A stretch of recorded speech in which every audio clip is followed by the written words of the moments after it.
સાહેબ, જાણવા મળ્યું છે કે કરુણા હોસ્પિટલમાં કેમ્પ યોજાવા જઈ રહ્યો છે, તો એ શેના માટેનો કેમ્પ છે? જરા માહિતી આપો ને. આ કેમ્પ આપણે ફેફસાની તકલીફ, ફેફસાની બીમારી માટેનો રાહત દરે કેમ્પ યોજવા જઈ રહ્યા છીએ. ઓકે, તો આ કેમ્પની અંદર કયા દર્દીઓને આવવું જોઈએ અને તપાસ કરાવવી જોઈએ, એના વિશે માહિતી આપો.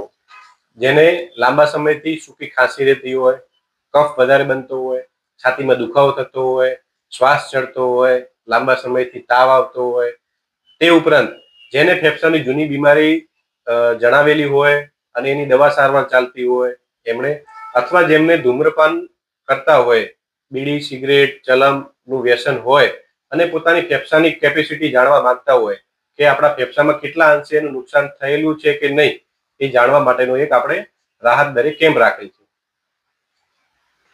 સાહેબ, આ કેમ્પની અંદર કયા કયા રિપોર્ટો થશે અને શેની તપાસ થશે એ જણાવજો ને.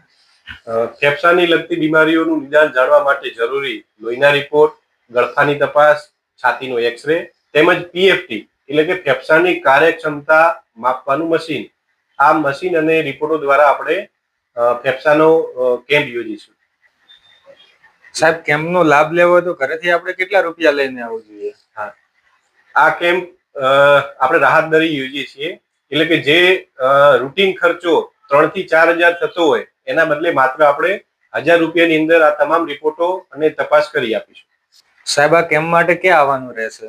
આ કેમ્પ માટે આપણે ડોક્ટર હાઉસ એરિયામાં આવેલી કરુણા હોસ્પિટલ એન્ડ આઈસીયુ, જે નળેશ્વરી હોસ્પિટલની ઉપર આવેલી છે, ત્યાં આવવાનું રહેશે.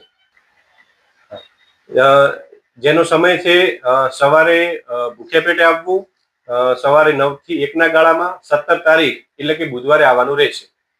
જેના માટે આપેલા મોબાઈલ નંબર એટલે કે 63 52 54 58 74 ઉપર રજીસ્ટ્રેશન કરાવવું જરૂરી છે. કેમ કે આપણે આ કેમ્પમાં માત્ર 100 દર્દીને જ સેવા સારવાર પૂરી પાડી શકું છું, એટલે વ્યવસ્થા સચવાય, દરેક દર્દીને ન્યાય મળે, એના માટે આપણે 100 દર્દીની એક મુદત નક્કી કરી છે. એટલા દર્દીને આપણે એનરોલ કરીશું. તો જે મિત્રો આ કેમ્પનો લાભ લેવા માંગતા હોય એમણે પોતાના નામ, ગામ સાથે રજીસ્ટ્રેશન કરાવવું જરૂરી છે. ધન્યવાદ.